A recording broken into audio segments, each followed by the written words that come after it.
Hello, my name is Mark Taylor. Welcome to the Education on Fire podcast network. This show is sponsored by the National Association for Primary Education. There comes a time in every person's life when you realise it's not about doing what you are told, but doing what you know is right for you. Let us take a journey of learning and discovery with the world's most successful people who are living the life of their dreams, walking through life using their inner wisdom and being of service to others. Forget exams, grades and test scores. What is your purpose? As we let go of what we think should be and learn from our elders to gain knowledge, inspiration and a true sense of who we are. What are your dreams? Does your life have meaning? Are you living a life of significance? Let's talk with today's guest. Hello and welcome as we spend some more time together on the Learning on Fire podcast. My name is Mark Taylor. Today I'm talking to Richard Anderson. Hi Richard, thanks for joining me and let's explore the journey of who you are. Hey Mark, great to be here. Appreciate it. A little bit about who I am. I'm in Minnesota, which is not always an Arctic tundra. We have beautiful summers and springs and enjoying that, and that kind of segues into a little bit of hobbies. I love mountain biking. I love motorcycling. I am a happy son, brother, husband, and father. I have one daughter who's in high school, and I'm also the chief culture officer at Imagine IT. So that keeps my daytimes fairly busy as well. Yeah, I've seen you've had some pretty full-on weather this winter, haven't you? From what I can see from the weather forecast over here. Yeah, we definitely have our use of shovels and snowplows and things like that. But, it's kind of a hibernation thing. I think we kind of like it. We get to go in and relax and do some inside projects. And then, boy, when that spring comes, you remember who all of your neighbors are and everybody gets their bicycles out and we really embrace the weather. So, yeah, I completely agree. We're just going into June here as we're recording, and our garden's just exploded now with all our rose bushes and stuff have just come out, and it just smells beautiful, and the weather's just suddenly turned warm enough, I think, just to really bring everything on. And it seems a million miles away from, like, say, those winters we've got cozy fires and and all that kind of thing. But I certainly here it's that change of season, which I find really, really, really exciting. It's a way of living your life on an annual basis. It really is, and it's kind of a refreshing thing for the soul. You come out and you remember that you're here to live life, and you go bike riding, and you do whatever it is you do. My wife loves to garden and landscape, and so we've been out pulling weeds and planting plants, and like you said, boy, those rose bushes or whatever it is, they all of a sudden just start popping, and you plant them and you come back 2 weeks later and it's a whole different experience. That's kind of fun. I like that. Yeah, me too. And I think gardening for me as well, especially when things like roses, which I love. I think it goes back to the fact my granddad had a fantastic rose garden, and I have lots of sort of special memories of that. But I think it's the fact that essentially everything wants to grow and everything wants to prosper, and even in the harshest conditions, sometimes as soon as the conditions start to change and you just allow it to be, there's a new bud, there's a new bit of growth on the bush, and then it just really kind of gives you that life force sort of, I think, just transmits into all of us that are around it. Yeah, what a great analogy. I love that line where you said everything wants to live, everything wants to bud, and that it's so true. And like you said, it's kind of like nature's fireworks display. If you just kind of put it in slow motion and watched it, it's beautiful. So yeah, good analogy. I like that. Yeah, I love it. It's always my favourite thing. Find time every day to walk around the garden. It puts everything into perspective, which is absolutely brilliant. For sure. What does your life look like now, and how is it different from when you were growing up? Yeah, boy, growing up, so we were middle class. Money was kind of tight. My parents were separated when I was fairly early, maybe around 10 or 11. I had one brother that I grew up with. We spent a lot of time alone. Dad was working and mom lived far enough away that we really only saw her on weekends. And we didn't really travel a whole lot, but we really had a close-knit group of friends. And they came to our house a lot. We were playing neighborhood sports and kickball and baseball and tennis, whatever kind of ball or whatever kind of sport you could get a hold of. We would pull some guys together and we'd be having fun and playing. But it was a fairly simple life. We didn't have exorbitant budgets or the abilities to enjoy some of those more luxurious things. And I would say that as a general rule, we were pretty happy and we had a good time. And I don't remember being stressed. I remember feeling safe at all times. Life was pretty good, but looking back, I would say it was a little tight. I remember there was times where my dad was between jobs, and we were really kind of tightening our belts and trying to figure out where we could save some money. And for the most part, my brother and I were sheltered from that. But you know how it is. You can sense some of that, and so that was kind of my baseline. And I knew that when I graduated high school and I wanted to go to college, I wanted to make sure that I had that education and I could make potentially a better living for myself. And so that's what I did. And I went away to Marquette University, got a really good education, became a public accountant, and then later joined a very large multinational company where I learned a lot of good and bad things. And now I'm running a company with two partners, and we only have 40 employees. But what's different now is I saw my dad go to work as a job, and he would get up every day, put on the battle armor, and grab his briefcase, go to work, and then he would come home, usually later than he wanted, and he would be grumbling about someone or something. And I thought, ugh, what a terrible thing to look forward to, as you get older and you have this career, this thing, to have to go to work and dread it was just not something I wanted to do. And so when my partners and I started Imagine IT back in 2012, one of the first things we threw on the agenda was creating a company that we wanted to work for, like that place where you wanted to go to work, and that environment and that culture and that feeling and, just that community. And so what's different from today? I think that my daughter has a much different perspective of what her old man does when he goes to work than I did. And that's wonderful to be able to pay that forward and share that you don't have to work for organizations that don't appreciate you and don't reward your loyalty. I feel like we've created it, but I see a lot of companies doing what we do as well. Today is an employee's market. You can go get a new job tomorrow. So why not get one that you really love working at and love doing what they're doing? So to me, that's a big difference. I hope that I'm able to pay it forward a little bit there for the folks that are joining us. But I can tell you that was kind of a dread growing up. I don't know in your family or if, what kind of role models you had in that regard, but work to me was a 4-letter word and it wasn't a good one. So. Yeah, I think lots of people find themselves seeing that, don't they, as they're growing up. And my dad was before he retired, was a motor mechanic, and he absolutely loved what he did, and he worked for himself a lot of the time from when I was quite small going up. And I think he wasn't particularly interested in school necessarily too much, but when he found that passion of kind of being able to get his hands dirty, work out how all these things worked, and, got an apprenticeship, went to college, got all those qualifications, and then sort of loved it really all the way through. And like I say, there's ups and downs to all of those types of things. But I think the one support that we all had, myself and my two sisters, was the fact that we were always supported to do what we loved and what we wanted to do, and I think when you've got that basis to start from, then you really do feel like it's a different world to live in than, like you say, you're going to have to just go and get something for a paycheck. Yeah, that's brilliant. I love that A, you felt safe to pursue what it is that made you happy, but B, he led by example by doing something that he loved doing, whether or not it was the most glamorous or highest paying or most. If he loved doing it, then that's the right thing to do. I liked how your last podcast with Jerry talked about doing what you're passionate about, and boy, if you do that, it kind of doesn't really feel like work. Time just goes quickly, and so I'm glad we're able to create that. I'm glad that more people are doing that, like yourself.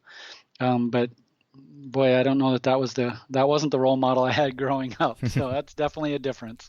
Yeah, well, I think that's something, if we can all have that in our minds as we create whatever it is that we're doing, then like you say, to pay it forward to our children and the people around us, that's a special gift to be able to do. Yeah. What was valuable about your school experience? Yeah, in the new perspective of a parent, you see how your children go through school and what is bothering them or what pressures they have. So I guess in that hindsight, I genuinely felt safe. I see students now at certain schools, and of course, every district and every city and every state and every country is different, but there are definitely those schools where students feel the pressure and they don't feel safe, and they maybe don't even feel like they're cared for. The teachers are there doing their job, and I never had any of that. I felt like the teachers genuinely cared about me.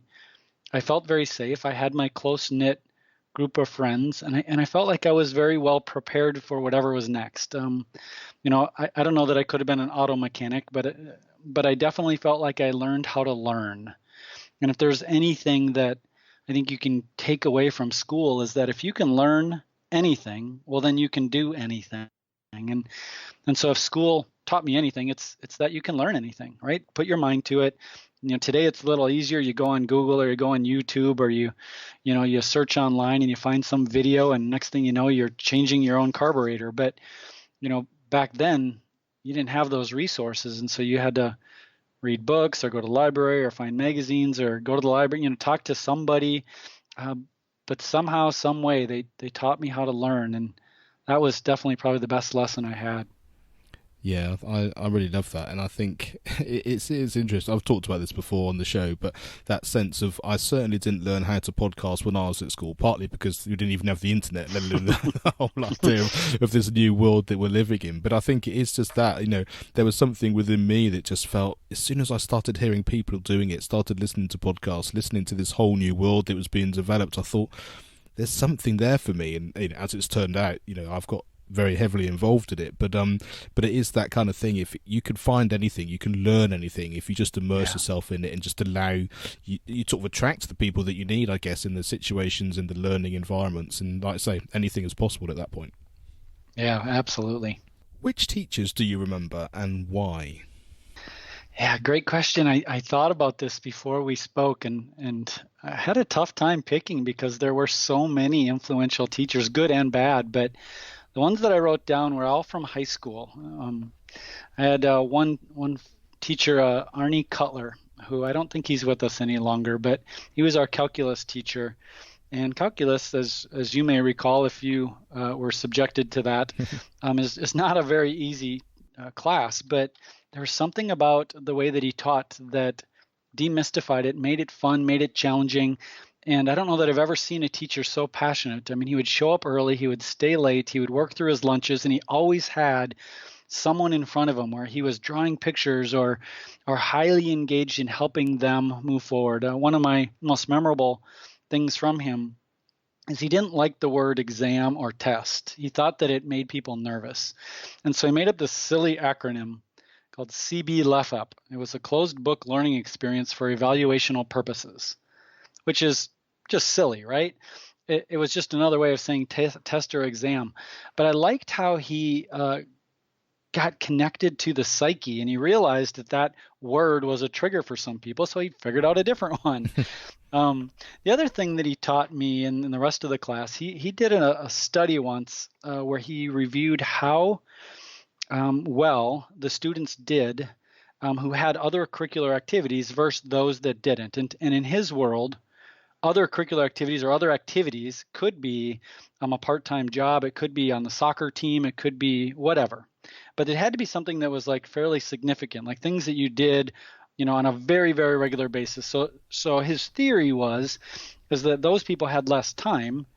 And what he was hypothesizing was they would either manage their time better or they would not do as well in school. He wasn't sure which way. And almost without exception, the study showed that those people that had other activities did better in his classes. And so ultimately he had to hypothesize that they were just better time managers. Well, the reason that was such a great lesson is as my daughter grew up, she was highly active in competitive gymnastics. And for anyone who has a student in that type of an activity, it's literally 20 to 25 hours a week.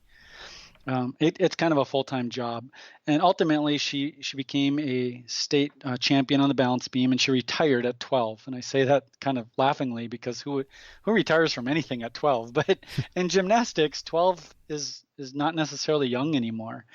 And I told her, I said, well, you can retire, that's fine, but you need to fill it with something else. I don't care what it is. You could do dance, you could do some other sport, you could, do whatever, but you have to do something. And that was a lesson that Arnie Cutler taught me, because an idle mind is a dangerous mind. And so if you keep it busy and you keep doing, you learn time management. And so she did. She got into Tae Kwon Do. Her and I studied together, and we both actually received our first black belt in the last month. So good timing on this. Yeah, fantastic. Yeah, thank you. So that was kind of the lesson. And now that she's wrapped up Tae Kwon Do, she's taking on new things. But what a great lesson that was to learn at an early age. I think you're absolutely right. And my daughter does tumbling, and she's done gymnastics and various things, and trampolining she did for a while as well, and it's tumbling, which is really her thing now. Just likes to be upside down and flicking backwards and forwards and all of that kind of thing, which I still find amazing. Yeah.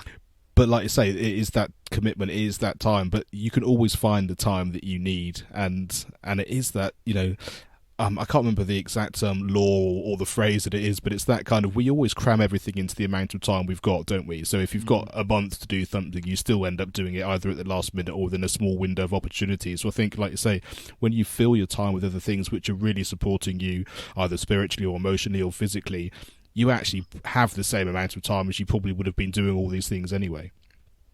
Well, and to your point, you also then learn time management. But you're right. If you give someone a week or a month, they're going to take a week or a month. And so that was a great lesson. There's one other one that I'll mention in a much shorter version. Dr. Keenan. I only mention him because he taught a history class, and it was a Russian history class. And I am not a history fan. I don't really enjoy that class. I don't know that I ever did in any of my years, except for this very one class, which is why I highlight him. This guy was just phenomenal. He walked in the first day of class, and he pulled out a box of index cards. So kind of like a recipe, those little recipe cards. Yeah. And he opened it up, and that's all. He had a briefcase, and he pulled out these cards. He set it on his desk. He would show up about 15 minutes early, and he'd pull a card out. He would start on the chalkboard. We didn't have grease boards back then, so he started on the chalkboard on one side of the chalkboard, and 15 minutes later, the chalkboard was full side to side. And he would teach each class according to the things he had written on the board. So he had proceduralized his lesson plan. He could have done transparencies, he could have done handouts, he could have done whatever, but his entire world was contained inside this little recipe box. And what he would do is he would teach us something about Russian history, and then he would contrast it with what was happening in the United States. And so we had a context, and he would just go back and forth and back and forth and back and forth in a very engaging, passionate way. You could tell he loved this subject matter. And I thought, I watched the other teachers, struggle to keep up, and they would maybe not have their lessons plans organized quite as fluently. And some of them were stressed out about getting things done. He always just seemed dialed in, and he was efficient. He would show up, 15 minutes before class started, and he would leave immediately when class was done. He had his life outside of school, and from a role model point of view, I don't know that I ever really loved history, but I sure enjoyed seeing how proficient he was at his craft. Very impressive. Yeah, no, I can really identify with that. Who did you admire when you were young? I think there's the standby answers of mom and dad and grandma and grandpa, and there's definitely family members that I did. But if I look professionally, I was a big Steve Jobs fan, back at Apple, and then he left and started Next Computing, and then he went back to Apple. And I just really loved the entrepreneurialism that he exuded. It was definitely a success story and still is to this day. But I'm going to pick someone that nobody's heard of. So there's a gentleman I worked with in corporate America. His name is John Malloy, really good guy, and he taught me a number of lessons. He was my boss, and there was probably 2 or 3 bosses above him before you got to the CEO of this organization. And I remember 2 lessons. So one of them, we were in a board meeting, which I don't typically get to attend at that level of my career, but I was there as a subject matter expert on a system, and the meeting ran long. I happened to be done with my portion, but I was sitting in the meeting off to the side trying to be quiet. And he was at the board table with all of the board members of this very big, large organization. All of them make lots of money and they're really important. And he stood up and he apologized and he said, "I'm sorry, but I promised my son that I would see his baseball game tonight. And so I'm going to have to leave. I'll catch up with you all tomorrow. Have a great evening." and he stood up and he left. And I thought, oh my goodness, what just happened here? Because nobody else was leaving and everybody else was running late. But nobody else did that. And I thought, wow, what a great honorable thing for him to do, to honor his family and to lead by example. And I use that term very specifically because I could have read that same lesson in a book and I could have heard it on a podcast, but to see him stand up and leave one of the most important meetings probably of his week or his month, to honor his son, I thought was just incredible. And that really is a massive impact, isn't it? Like you say, to actually witness it, and because not only is it the words, it's the physicality of actually standing there and doing it, and I guess and then leaving, but just the fact that it just changes the dynamic of everything, and to be that secure with yourself, like you say, and actually have that respect for your family, having made the plan and all of that. That must have been, I can imagine, the most impactful thing that you can possibly imagine. Incredibly impactful. Same guy. I'm having a one-on-one meeting with him. We're in a closed office. There's glass on the outside of the office, so you can see inside. You can see that we're meeting. And so closed door meeting, he and I are talking face to face. We're having our HR review or whatever it was. I actually don't even remember the content. And his boss opens the door and storms in, even though we were in the middle of a meeting, and kind of has one of these tirade, blah, blah, blah, blah, loud and animated, and, the sky is falling and, everything is going wrong. And I mean, it was just terrible. I don't even remember what the topic was. I just remember being frightened at how animated and loud this interaction was. And then just as quickly as he had stormed in, he closed the door and exited the office. And I was fairly confident that our meeting was over and that I was going to have to leave. But I didn't. He looked at me, he took a deep breath, and he said, okay, where were we? And he went right back to the meeting as if that event had never happened. And like I said, it took me probably a couple minutes to calm down myself. I wasn't even involved with the interaction. But again, that showed me that power of being present. Whatever's immediately in front of you, that person that you're working with now is the most important conversation you can finish. And that next thing can always wait, no matter how important you think it might be. What you previously set out to do, you can finish that first and then move on. And again, leading by example and seeing that play out was so powerful. I've probably told that story 10 times because it impacted me so greatly. Just amazing. I'm just thinking in terms of the sorts of positions you're in now with your company and that kind of thing. Do you find those things are sort of pivotal in almost everything that you do on a daily basis and every meeting that you take, because they were, like say, so impactful? Are they a real driver for, like say, the culture and everything that you want to provide?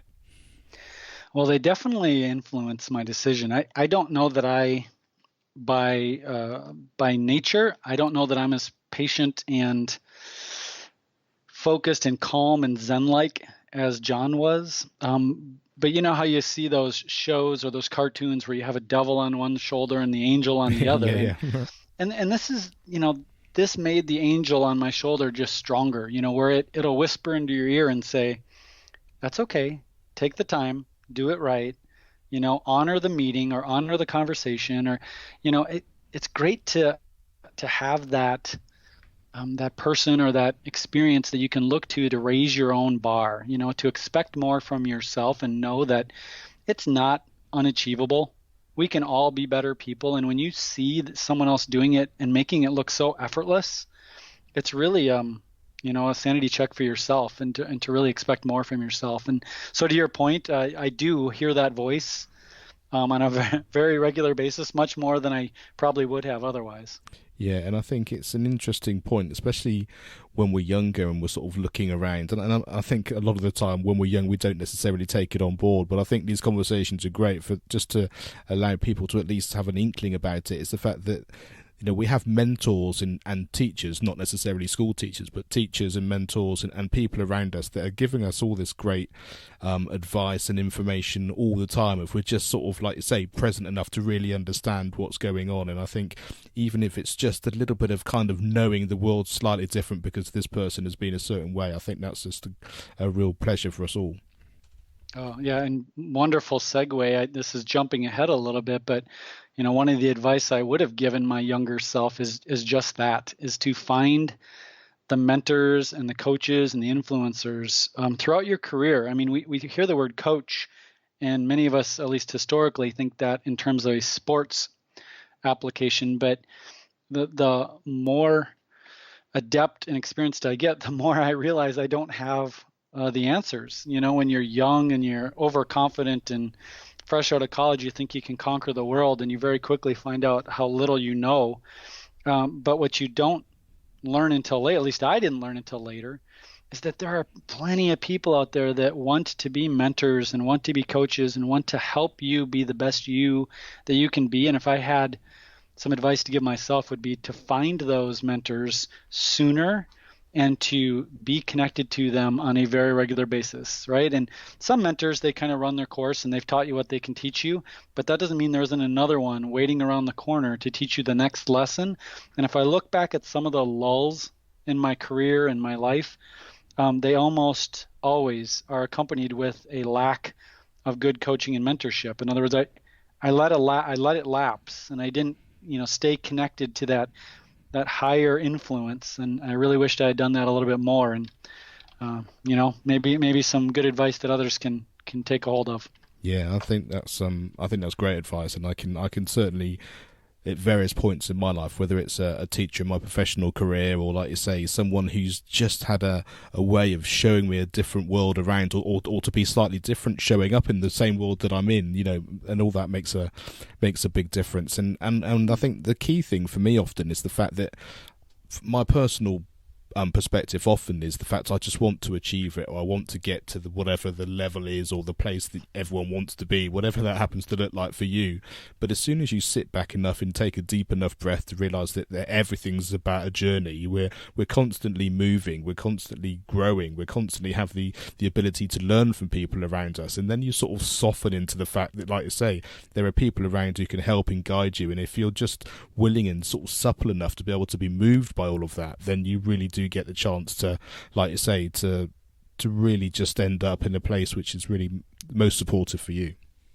Yeah, absolutely. And to your point, those people all around you, they might not all have every ingredient you need, but maybe one person is really good at work-life balance and another one's really good at marketing, and another, and so sometimes you have to augment your team to meet the challenges that you face. But the good news is there's plenty of options, and as long as you keep your eyes and ears open, when the student is ready, the teacher will appear. It's amazing when you are open to it, how quickly you identify somebody in your general circle that could help you. Yeah, absolutely, and having that space just to allow that to happen is key. Yeah, absolutely. So powerful that. Mm. What was the best piece of advice you've ever been given, and who gave it to you? Well, there's a couple quick ones that I've applied many times. One is don't run away from something, run to something. And I was given that advice when I was disgruntled in a previous employment opportunity, and my manager pulled me aside and said, well, you shouldn't leave on a high note and you shouldn't leave on a low note. You leave in the middle when you have a sound mind and you feel like you've solved the problem or you've achieved the goals or whatever it is. But if you find yourself running away from something, then you've left an opportunity on the table. And I thought that was pretty profound, because we get stronger through those challenges. And if you leave amidst a big challenge, well, you've lost an opportunity to strengthen whatever it is that made that challenging to you. And so I really like that advice, and I've used it when we have employees or team members that consider moving on from our company. And so I will look at them in the face and I'll say, so are you running to something? Are you running to something, or are you running away from something? And if they get really excited about where they're going and the opportunity that presents them, then I'm happy for them. I'll give them a hug and I'll wish them a great career and let them know the door is open and they could always come back. But if they're leaving something that isn't working well here, I would much rather work with them and try to figure that out and try to solve the challenge, or to find an alternative perspective or whatever it is, to help them get stronger. So I really liked that perspective. Yeah, I think that's really, yeah, it's really great advice. It just reminds me of that kind of, it's a bit like, I mean, I guess moving a job is a big decision, but that decision making generally, don't do it when you're really angry or you're really annoyed about something or something's really got your goat. And also don't do it, like you say, when you're on a complete high and you think everything looks a certain way, because all of those emotions change. To have that space and that perspective to actually do it in that sort of neutral area, I think is really key as well. Absolutely. One other piece of advice that I was given, this is a little more recently, but it's from an author. Her name is Jennifer Kern Collins. She wrote a book called The Drama-Free Way. And I had some conversations with her quite extensively as I was working through some stuff in my life. And one of them was reacting to other people's drama. And that's what she calls it, is other people's drama, OPD. And what she taught me is that if you don't allow yourself to get sucked into the drama, then it isn't dramatic to you. And she said, if there's a perspective you can take, where much like a movie, if you are watching a horror movie or an action flick or a whatever kind of movie, if you get pulled in, you might find yourself being afraid or being, crying or being emotional. But if you're just watching it kind of like from afar, then you're not pulled in from an emotional point of view. And she taught me that when you are around people that are very dramatic and they live their lives in highs and lows, or if you have a dramatic situation, you do have the ability, once you recognize the drama, you have the ability to kind of like step back a little bit and take more of an audience member perspective to it, and then position your reaction. But once you get pulled in, typically what happens is drama responds to drama, and it can escalate. And I used to be an escalator. And so people would bring dramatic things. I would then get dramatic. They would get dramatic. And next thing you know, it was a heated exchange or it was something emotional. And so she taught me how to deal with that. And I that has been just an amazing clarifier in me as a person, as a husband, as a father, and definitely as a coworker with my team here. So that was really good advice. Yeah, I absolutely love that. What does your future look like? At this point, I think it has a lot more to do with just living life, creating memories, trying to live a life of happiness. But from a professional point of view, I'd really like to pay it forward more. I've had the great fortune of working with some really good coaches and mentors and learning the hard way in a lot of cases. And if I can, pay that forward and spend some time with business owners or younger managers and leaders, that's probably how I will spend my time moving forward. And that's my happy place. Well, that's fantastic, and that's exactly what you're doing here today, which is I'm really grateful for. I think we've already covered so much great insights, which certainly have made me think about lots of things in my life, and I'm sure so many people listening as well. Thank you. What podcast, book, video, film, song, or any resource has had the biggest impact on your life, and why was that? Boy, this list could take 4 or 5 podcasts in of itself, but I'll pick just a couple.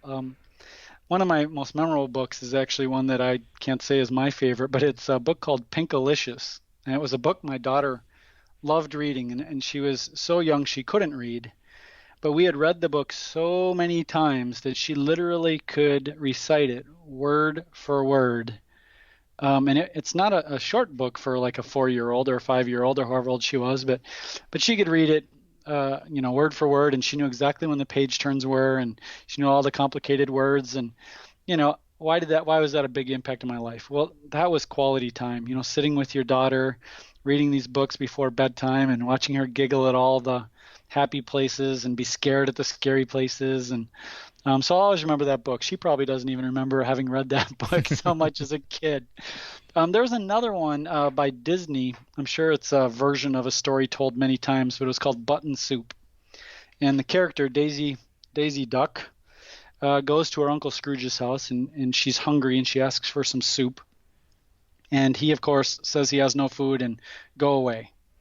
And so she pulls out a button, and she says, "All I need is a cauldron with some water." And she puts the button in the cauldron, and he becomes curious and starts looking in at this cauldron of water. And she says, boy, what would make it better is salt and pepper. But since you don't have anything, I guess a button will have to do. And of course, he goes and gets some salt and pepper. And then she says something else and says something else. And next thing you know, this soup has potatoes and carrots and cabbage and salt and pepper and peas and vegetables. And it's this wonderful soup that they enjoy. And, the end of the end of the book is them all having a big feast with all their family and friends. And you think, okay, well, that's an interesting story. But what did it teach me? Well, sometimes when you approach people and you tell them about your grand and masterful plan with all of the bells and whistles and the grandiose ending, they might not be able to buy in. You might have to give them baby steps. You might have to say, here's the first step, and here's kind of what I'm thinking, and wouldn't this be nice? And then we can do version 2, and then we can do version 3. But version 1's not too bad. Are you interested in maybe taking this small step with me? And different personalities have different appetite for change. And if you try to bring this tornado of change into their world, you're just going to scare them away. And so I like the simplicity of that book. Start with a button, and in the end, you can have a beautiful, cauldron of soup. But when she tried to sell that big cauldron of soup on day one, Uncle Scrooge wasn't very interested in it. So interesting lesson learned at an early age, I guess. Yeah, absolutely, and I've got a few big projects coming up myself, and that's just made me slightly stop in my tracks. I was just thinking, you don't want to scare anybody. That kind of, I'm just going to put the big letters at the top of the page saying this is where we're heading and what we're doing, and you're absolutely right. I've been there before. It's that kind of, but we just need to do, step one, just start to get a feel for what it is, and even if you've got a grand plan, actually, like you say, because it's all about community, it's all about bringing people along, isn't it, and just making sure that they understand what it is. What a great analogy. Yeah, thank you. And you're right. And you can apply that to business, and you bring on new employees and tell them you're going to conquer the world. You might not get them through the door, but if you can say, hey, come on in and do these couple things, and that's going to help us move forward, then they can maybe buy in. So there's a simple one. If I were to pick a business one, it'd probably be the 5 dysfunctions of a team, which many people have spoken about. But the lesson that I really like there is when your team members change, you actually become immediately dysfunctional again until you rebuild the functionality of the team. And I think we forget, just because we were a world-class team or we accomplished great results last year, if we have different team members this year, it's a new season. You have to reacclimate, you have to learn everybody's strengths and weaknesses, and you have to leverage those. And so that aspect of that book was also very influential to me.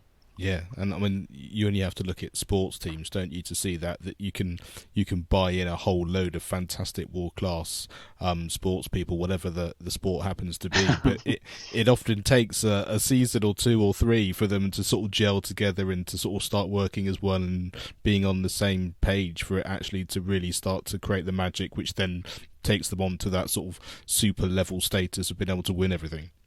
Absolutely. Yeah, no, you're right. Absolutely. So for those people who want to find out more about you, is there a website or a place they can connect and explore a little bit more? For sure. Our website is www.imagineiti.com. And of course, I'm on LinkedIn. I'm on Facebook. Happy to connect to people on LinkedIn as well. Well, thank you so much for sharing your wisdom and allowing us to learn from your experiences. And I really appreciate everything that you've done and sharing your time, but also that wisdom and real understanding, I think, which is going to give us a lot to think about going forward. So thank you, Richard, for so much. Well, thank you for having me. Thanks for listening to the Learning on Fire podcast. For more information, please visit educationonfire.com and follow the links from the homepage.